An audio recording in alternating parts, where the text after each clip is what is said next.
Hello, ladies and gentlemen, and welcome to the Coast-to-Coast Combat Hour. I'm your host, Matthew Hawkins, and as always, I'm joined by my co-host, Ed Carbajal.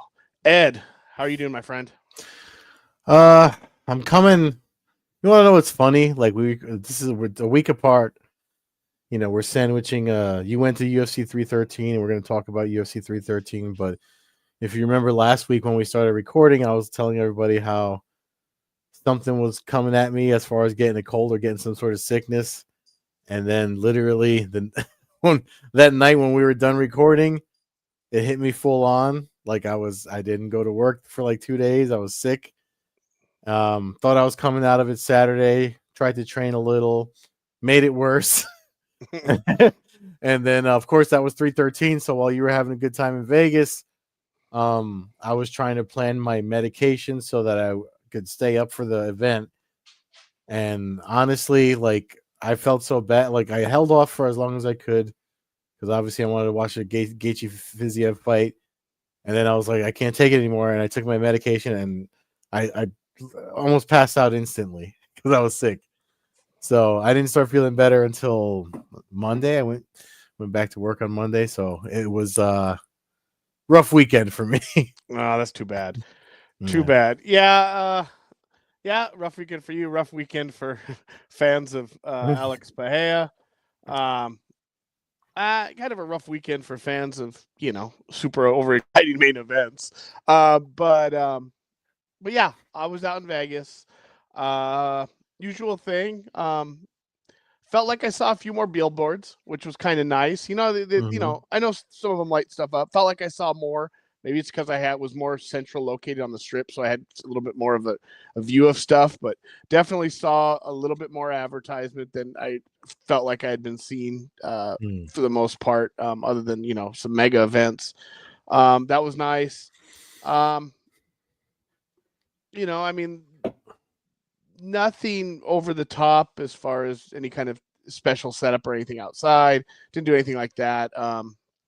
Just a standard UFC event. And then when the fight started, you had a couple decisions that were, had the crowd booing. 2 fights in, you already had 2, everybody looking around kind of going, who the heck is okay, where are we going tonight? Hey, let me ask you, what was it like? I mean, I know this has happened to you before, unfortunately, a lot of time. But day of the event, they lost 2 fights.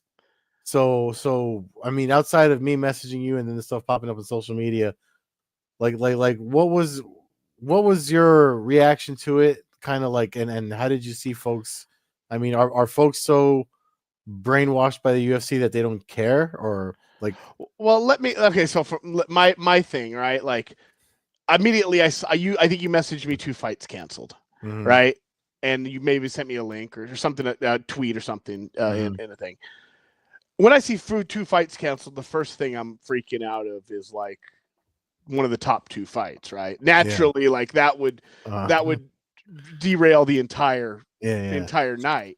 Oh no, I would tell you if it was like correct. You probably wouldn't have thrown it at me like that. You would have been I would have been like you did with Fedor and like you did with everybody else that's happened on days of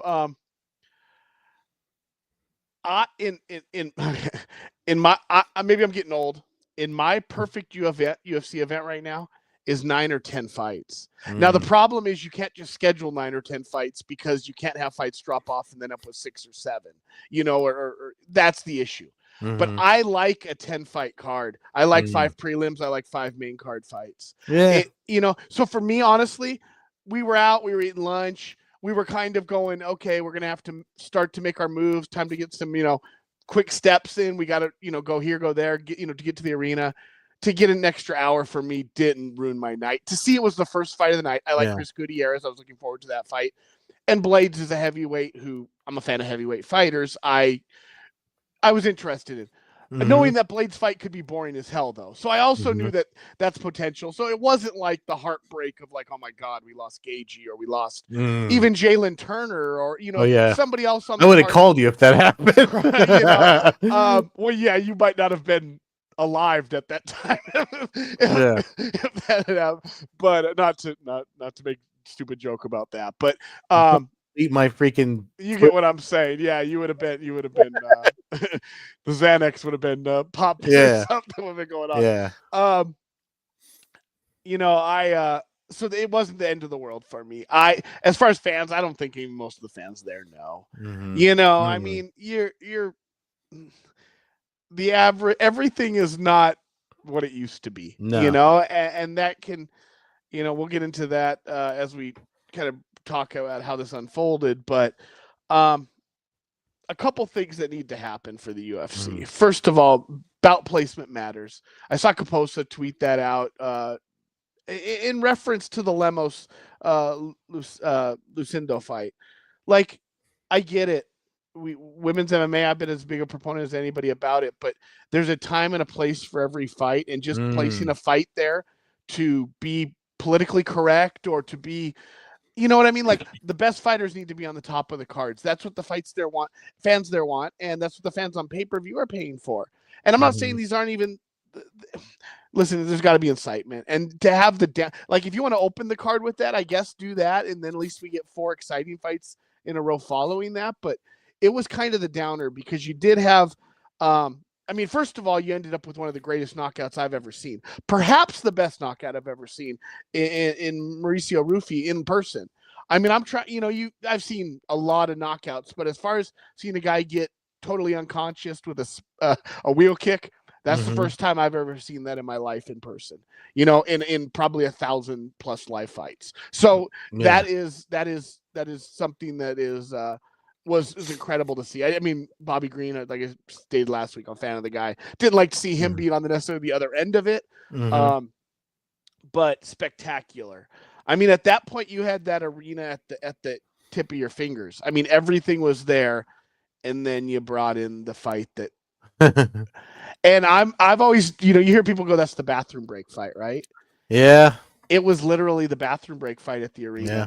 I mean, I went to the bathroom and there was a line during a fight. That doesn't happen. Usually, if you're willing to go to the restroom in the middle of a fight on a main card of a UFC pay-per-view, you can walk in and be out of there in 2 seconds. This, as opposed to a 10-minute line, in between fights. And I'm not gonna lie, that I went on my computer. I didn't watch that again. Like, I was fighting off a cold. I didn't have the bandwidth or the mental durability to sit through that. Which is why when I medicated myself, I mean, I saw the highlights of the main event, but I kind of didn't feel bad that I didn't watch it live. Yeah. And the other thing was, I mean, that you were there. I was able to watch it, but apparently not everybody. Almost an hour into the event could order it through ESPN, and I think it was Sports Business Journal said something along the lines of like the TKO powers that be were pissed at ESPN because like there's people complaining about it. And the thing of it is, when Dana White was asked about it in the post-fight presser, he was like, "Yeah, I knew about it. My phone was blowing up." But the thing of it is, that's not the UFC's problem. The UFC's problem is hosting, holding events, and putting it out there for everyone to see. Whether or not the network is able to handle it, that's their problem. It's pretty much F you pay me for the UFC, like they, because of the deal they have with ESPN. And I think the timing is fucking great because I've been honest on this podcast about how I feel about the ESPN era of the UFC. I don't like it. If this makes them go to Netflix or whatever else I already have, I'm hoping it speeds that along.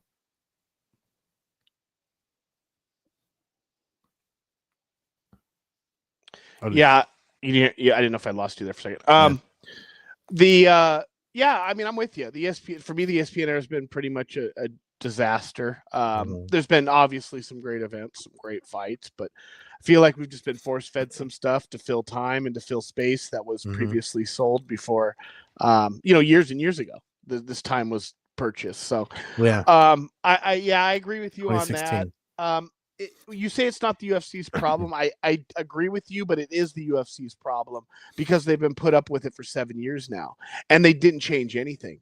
Now it's no easier to order now than it was on day one. So I everybody online I see commenting on it is basically going, okay, that's final straw. I'm going to go the other route. Now that other route, it becomes the UFC's problem when the other route starts to take over the pay-per-view buys, and then their next contract, the company goes, well, I'm not giving you that much money. People aren't buying your product anyway. They're going here for free, so and maybe that won't happen. The UFC is probably going to sign a record contract. I get it, but it still hurts your product.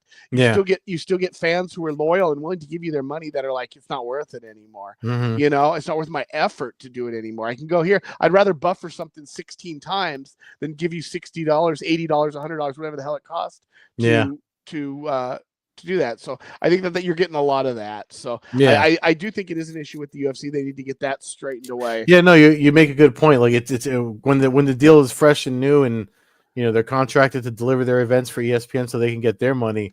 Yeah, it's their issue. But now that they're at the end of the contract, that's where the bravado comes, because now they have, as far as like looking to get the people to buy the rights to show their stuff.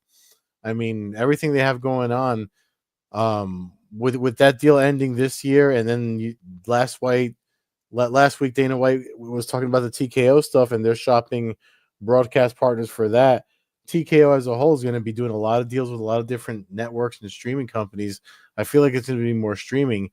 One thing I did say was, like, I mean, and you and I, even though it's not what it used to be, but in their peak broadcast delivery, when the deal was first signed, Amazon doesn't have any problem showing any live sports.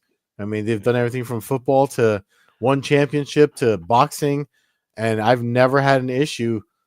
I've never seen anyone complain about having issues watching anything there. So I don't know how deep they're in the loop. Everyone, the streets is saying Netflix is the front runner because of the whole Tyson Paul thing and how they were able to do their test run for large viewership. And now the WWE is already there, which is TKO. They're already in bed with them, so to speak. So if TKO has like a whole TKO channel on Netflix, I wouldn't be surprised if that happened. But I mean, as far as the folks that can handle it, I mean, ESPN obviously can, and they just keep asking for more money.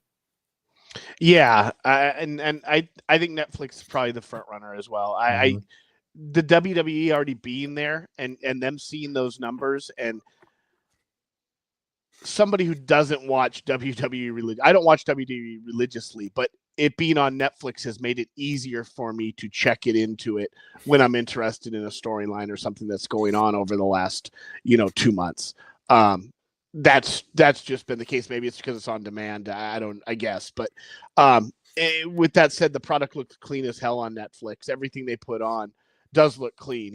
Even the Tyson stuff, although it was maybe not clean. They're showing Tyson naked running around the stage. But I guess I know they had some streaming issues, but it was because there was 60 million people trying to get on it at one time. Man, if going to Netflix gets away from the pay-per-view model, I would love it.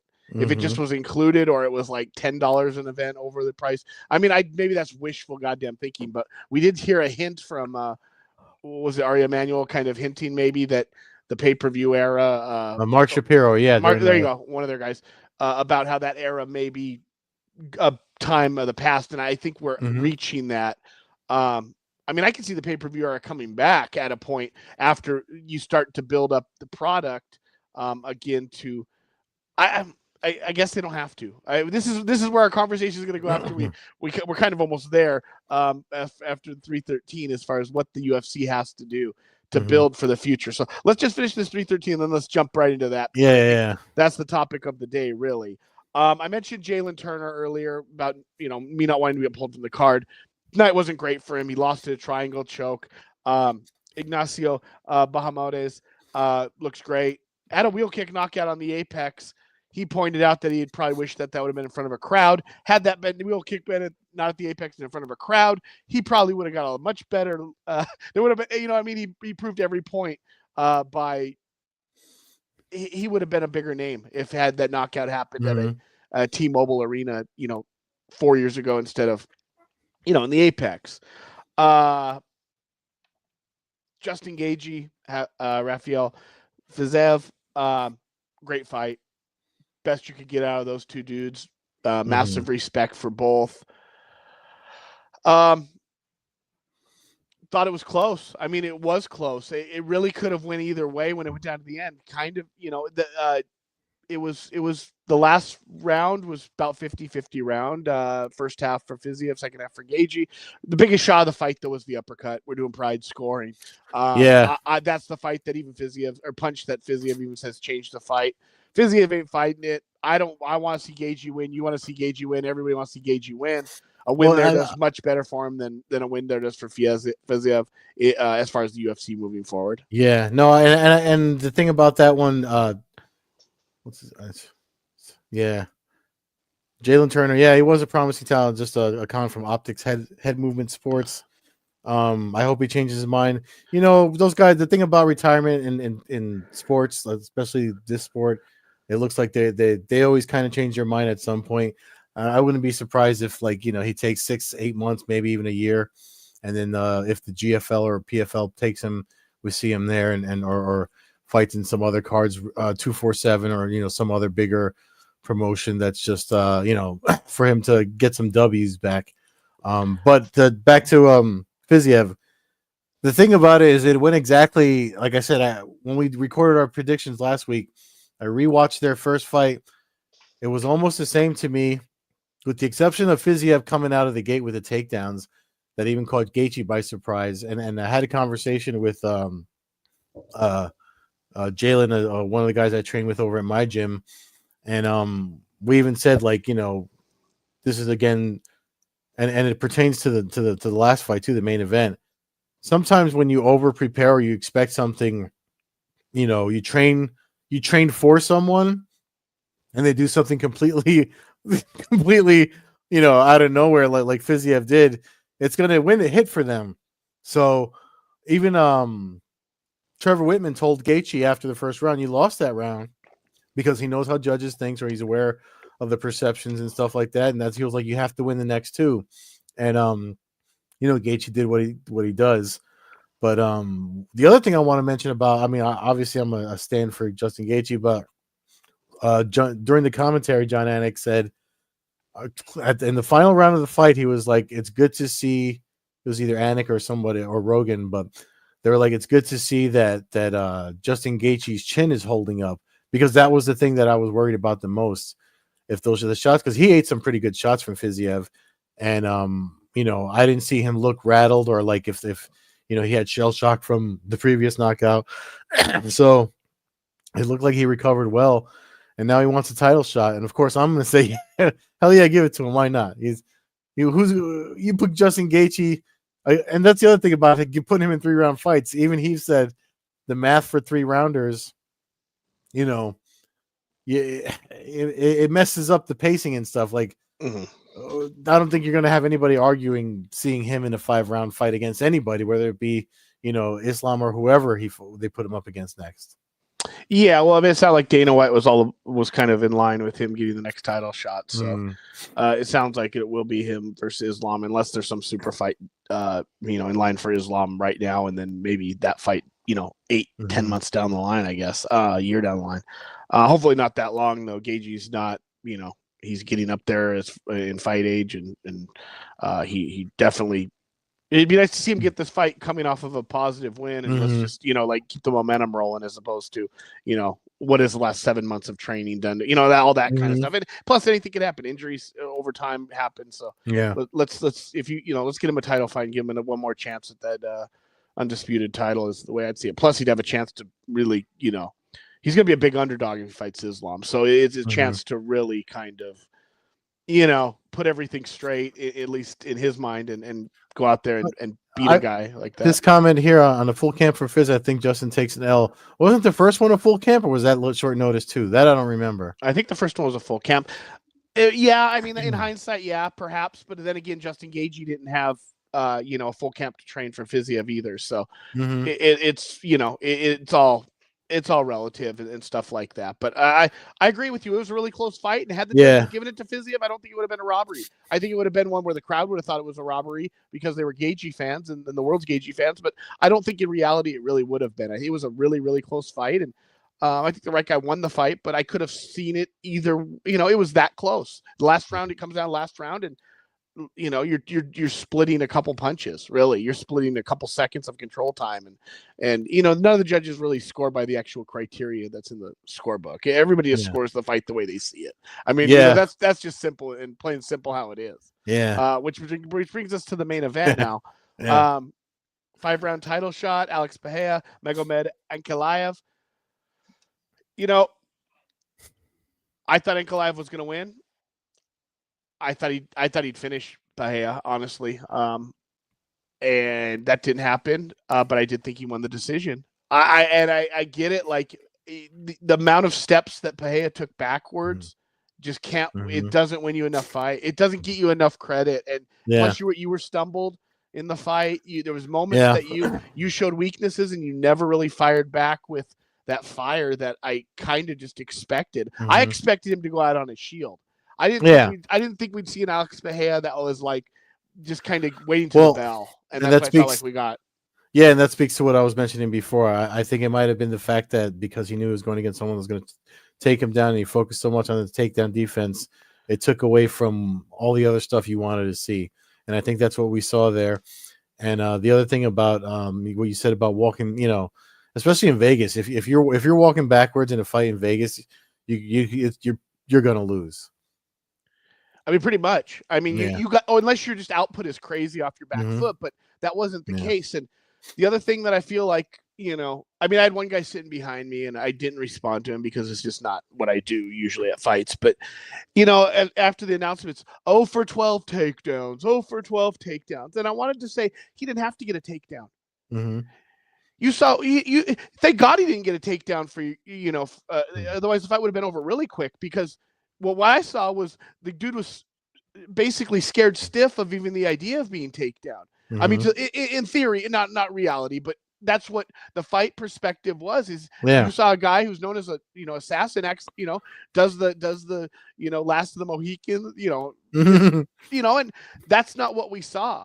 We didn't see that. We saw a guy who was on backpedaling the whole time, who I feel like accepted that he probably wasn't going to win the fight really early on in that fight. And I think it probably was when he got hit hard and he realized, oh crap, I might not only am I afraid of the takedown, but this guy's hitting me now. And the better shots were by Ankalaev, which was shocking. And he didn't get the takedown, but he didn't need to. He really didn't need to. One takedown attempt really was all it would have taken. He didn't even have to try the other 11. He could have, because after the one, it was clear that Pereira was stepping back the whole fight.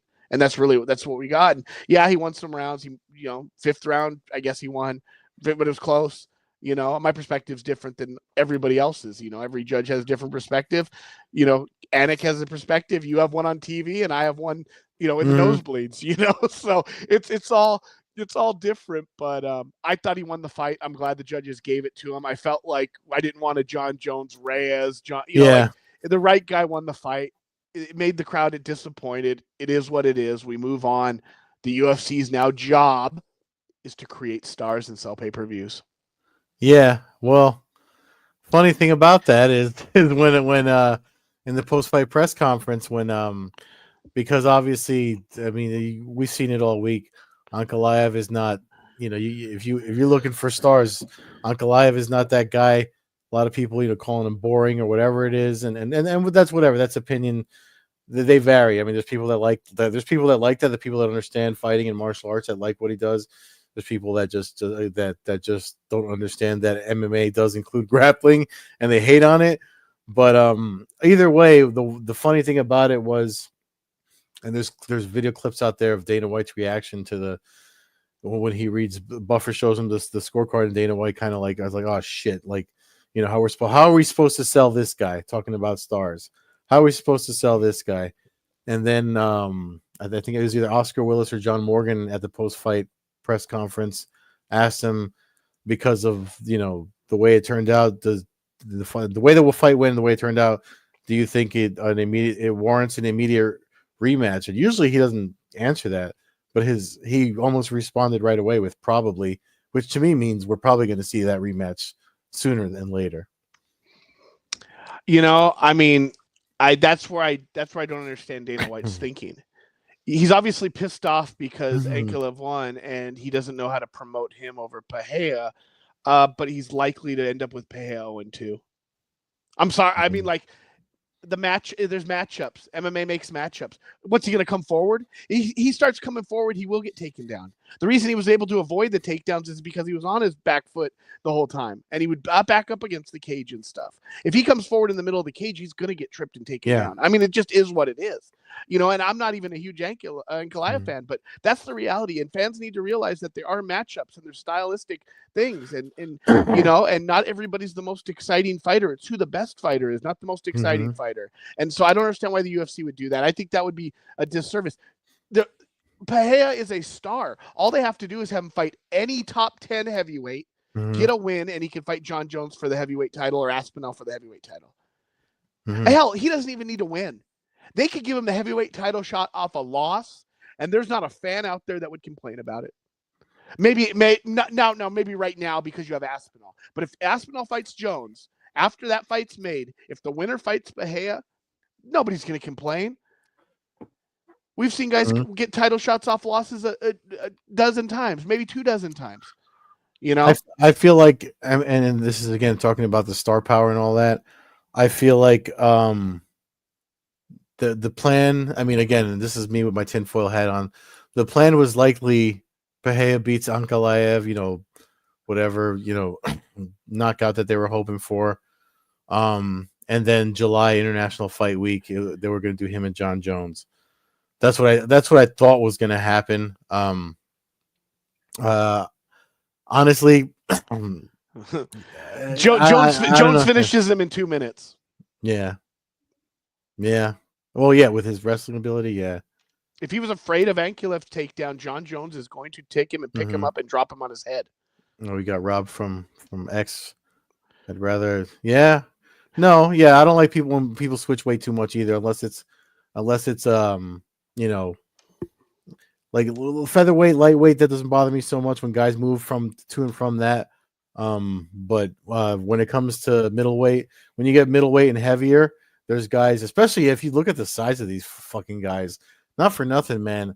I'm 210, and I walked behind Chris Weidman, literally like massive. His back was in my face, like between the shoulder blades at this event. This was like in 2017 in the city, and the dude is a mass, like you said, massive. He's massive. He's huge. I met him too. He's huge, big man. Yeah, big dudes. And he fought at 185 most of his career, and I'm over here with my 200 plus pound ass looking like a midget next to him. Yeah. Now I agree. I like the idea of Pereira staying at light heavyweight for his real career. But I do think that there is some joy and some fun in him fighting some slower heavyweights. I think that there's him going in there and blasting some people definitely is not the least entertaining thing that could go on if he wanted to. Like, my thing is just fight. These guys are getting older. If he wants to fight and not cut an ounce of weight, then my God, let him fight. Yeah. One of the Russian heavyweights, let him. Well, I mean, what is it? If that's what it is, I'm not sure if that performance Saturday. This is from Optic Head Movement Sports.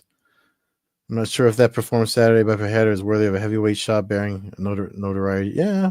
I mean, is it worth another light heavyweight shot? I mean, I guess that's the point. Like, his performance was pretty rough for anything. Yeah. But the fans are not going to care enough. That the average fan in that arena is not. If he fought John Jones tomorrow, nobody in that arena is going to be like, well, he lost yesterday. Nobody would care. It's another fight.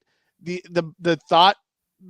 TikTok world, nobody's thinking beyond the week. I mean, it's just how it is. There's another fight this week, and then the week after that, the week after that. So that's why the promotion though is important, because you need these people to stick into people's heads, and that's why it's frustrating for the UFC when they get a fight like this where there's nothing really memorable, because now you do have Ankalaev, and I don't think it's that hard. I mean, I think that there's fights that he can have. I mean, listen, just put him on there, and he doesn't have to headline. I mean, maybe because he's heavyweight and they use the weight class thing to reason who headlines. Maybe that throws some stuff off with them. But I mean, my God, put him on a fight night card in Paris or something. That's not working anymore. Let him headline and do the main event at 3 a.m. And we saw it with Wei Li in China. Shanghai. So that's the thing with what I think they're going to do with him now that he's holding the strap. You're not going to see him for guys that seem like they lost their drawing power, that's going to be that title defense fight. Whoever he fights, that'll be booked with another title. It'll be one of those double title fight. Somebody they can warrant saying it's a double title fight pay-per-view. So because they know if they just put him with the rep that he or the vibe that he's putting out right now, they're not gonna make people are gonna be like, "This is pay-per-view tonight." It's gonna be one of those cards, you know. It's gonna be like a PFL event. Nobody knows about it. But most of the time that's the case with most of their guys. I feel like I don't, I mean, it's all their women are any of the. I mean, really, none of the women are just carrying events on their own. And then, I mean, you got Taporia, but a lot of Muhammad is 2 title fights. He had the Asakura fight under him with the Pantoja fight scheduled. I mean, there's Strickland and Duplessis. I guess they were the only title fight, but that was because of where the location. If that fight's in Vegas, that's not the single headliner, I don't think. So I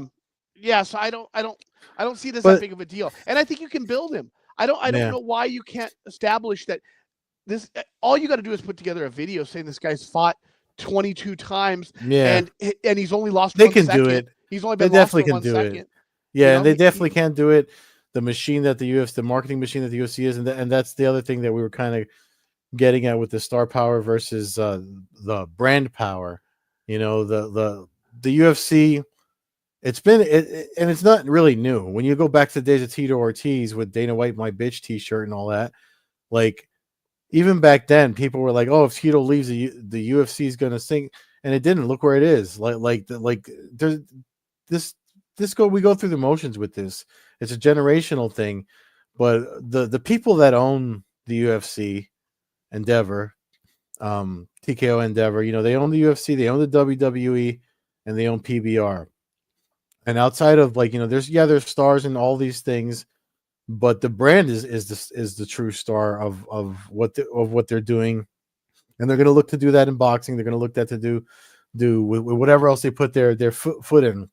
They're trying to do it with Power Slap, and it kind of, I mean, in Dana White's eyes, it's working because about Power Slap. You just probably can't name it of any of the slappers, the slappies, or whatever you want to call them. And it's just one of those things where we're at a point where it matters for the old heads like us, like the fighters, who's fighting and what card, who's on the card. But like you said, the TikTok, that doesn't look past the week or whatever you said earlier. Those are the people that are just going to look. Those are the people that cry when there's no UFC on a Saturday night. So yeah, but at the same time, I feel like I don't know if that lasts forever. I don't think that lasts forever. I think at some point political view of anybody aside, the UFC is definitely gambling some of the people they have kind of hanging around these events right now. I mean, if the UFC is the face, then there's a lot of people in this country who aren't necessarily happy with a lot of the stuff that they're doing. So I always feel like if you can kind of look past that stuff a lot easier if you're from the other political spectrum, kind of what we're seeing, if there's a bunch of fighters that you like to watch. Right now, 1/3 of their events are at the Apex, which is basically telling me as a fight-going fan that the fights don't matter. It really kind of is, because if you're not, it's everything. That goes for every sport that there is. If the NFL was in an empty dome, I wouldn't care as much. Yes, COVID was different. We all watch sports with nobody there. That's a totally different thing. If you're telling me that it's not worth the fans' perspective of watching it, then it's harder for me to tune in. Not to mention, the watered down, the roster's huge. Nobody knows all the fighters anymore. People who watch the fight 10 times more religiously as I do now, not remembering fights that happened at the Apex, not realizing that a trilogy is happening because they can't remember the first 2 fights. I think that's all stuff that eventually catches up with you. I think Major League Baseball kind of get caught up with that, where they started lacking stars. And I think Caposa said something along the like I was Caposa that said something that along the lines of like the too many events you're kind of like eating up your own talent, and too many events this is kind of what we're seeing with these cards, especially the Apex cards. You're just throwing these contender series level fight cards, and people are complaining, but they're still tuning in. That's the other thing. They're still tuning in because they're the only thing on the market. Mm-hmm. I mean, it's kind of the catch-22. So like Mm-hmm. they really are the only thing out there that you could that's out there weekly for Mm-hmm. MMA. So I don't think, I mean, what can you really do? I mean, if you're a fight fan and you're a young, hungry fight fan, I appreciate you wanting to watch every goddamn fight. If you're sitting there on Saturdays, my God, you're a kindred soul to me, kindred spirit. Like, I get it, man. It was Friday, Saturday nights for 30 years, but I can't get myself to watch 12 fights at the Apex when I could literally go down the street to the Indian reservation, pay $45. NFL versus MLB. Do you watch on a Thursday? Huh? I don't know what he means by that. Oh, I watch the NFL personally. MLB. Well, I'm training on Thursdays usually. Yeah, I feel like, I mean, right now the NBA is going through it. Like the whole talk is who's the next face of the NBA and stuff. And you got LeBron, because LeBron James is essentially on his way out the door, whether it's this year, next year, the year after that, or 10 years from now. At some point, he's eventually going to have to retire. And they're going through it because they know that they can't survive as just the NBA. You have to have your Michael Jordan. You have to have your Kobe Bryant. You have to have your LeBron James. You have to have your guy that can be the face. You got to have a guy. Now, in the UFC, it's Dana White. So that's where the interesting thing is, because fans really gobbled that up. And we're like, okay, cool. We're cool with this billionaire, multimillionaire president of the company being their biggest star. And, if the UFC pool was on a Wheaties box, I guess it'd be Dana White now, that's just how it is. But I don't think that lasts forever. One, Dana White's going to leave, and then who's going to be the spokesperson for that? Two, it's all about the fighters, man. I don't care what anybody says. I mean, I also see stuff where you see comments from professional media and stuff, and there's guys, and I'm not even going to name names because it's the guys I like, but they'll comment like, well, the UFC doesn't have to do anything. The ticket prices are set perfectly. Look, it's sold out. Well, these people aren't buying tickets, first of all. So they don't see that the prices drop. The prices are dropped to fill the arena. The rare occasion, UFC 313, they went up. You had years ago where you'd sell out in 3 minutes in Australia or whatever. Those days are kind of gone. There's plenty of seats available, hundreds, thousands of seats available for just about every pay-per-view that takes place in Vegas now. And like I said, I can think probably about almost every event except for 300, the price has dropped like at a minimum of like $100 almost across the board for each ticket level. So I don't, there is something they have to adjust their prices. And I think that makes a difference if you don't have stars. They can say that it doesn't have stars, but when Bilal Muhammad's headlining an event, you can buy a floor level seat for 1/4 the price of when Pereira's fighting or Pereira's fighting. So it does matter. It does matter. And, the comment of, I get it. There's nostalgia, they're never going to be as great.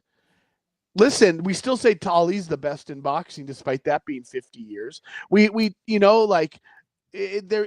Unless a guy proves to be greater, then they're not as great. And I'm sorry, but are the fighters as good as fighters? Yes, they're more skilled. Most of them would beat the legends of the past because of the training and because of the knowledge of the sport that they have now. But great is not just that. Great is transcending the sport. And who's on the AutoZone commercial on the UFC roster right now? Who's starring in movies on the UFC roster right now? Who's doing any of that? It's not there. Being a Michael Bisping. Well, he's not on the roster. He's retired. I mean, again, he's the old guard. He's one of those greats that he was Mike Bisping. He was the first from major one from his part of the world. So it really made up for, he became the star. He was the Conor McGregor. The next Irishman's never going to be as big as Conor McGregor because Conor McGregor was the Conor McGregor of Ireland. No one's going to be greater than him. So yes, that there is nostalgia, but there's a lot of truth to that too. These guys are legends and they build that up through what they do. Will some guys overpass him? Maybe, but it's not going to be for a long time.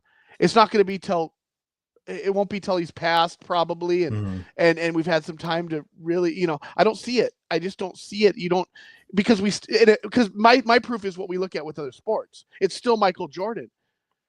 It's still Ali.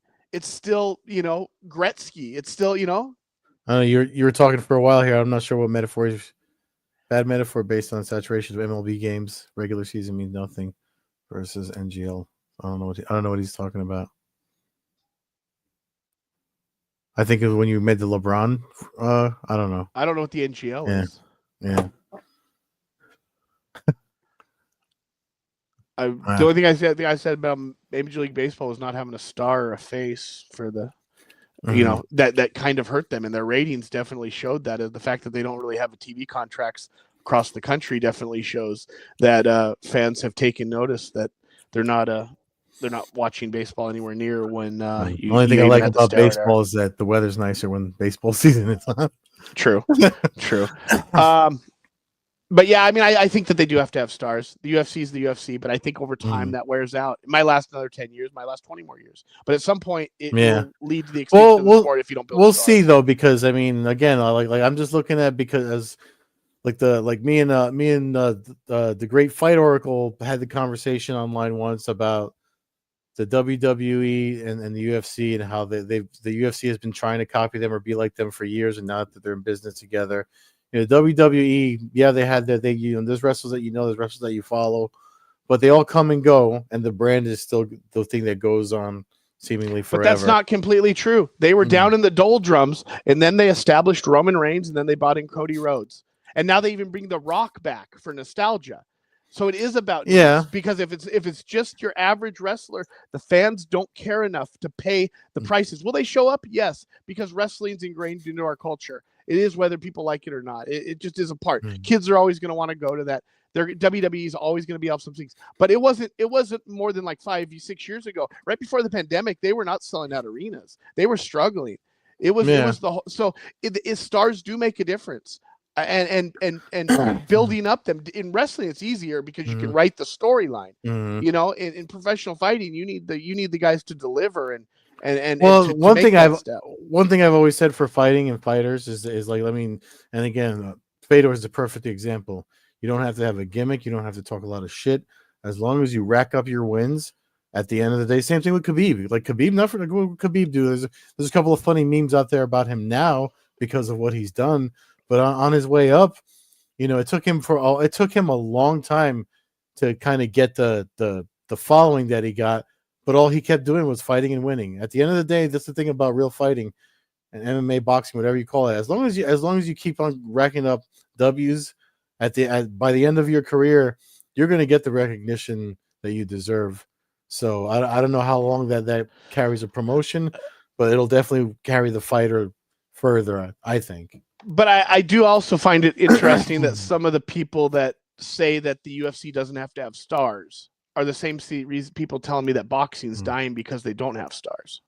You know what I mean? I feel like it's just, and I feel like you have to have stars. I think that headliner is a big thing, and I think in reality, in certain places, the UFC will carry the torch, but in Vegas, I don't think it will.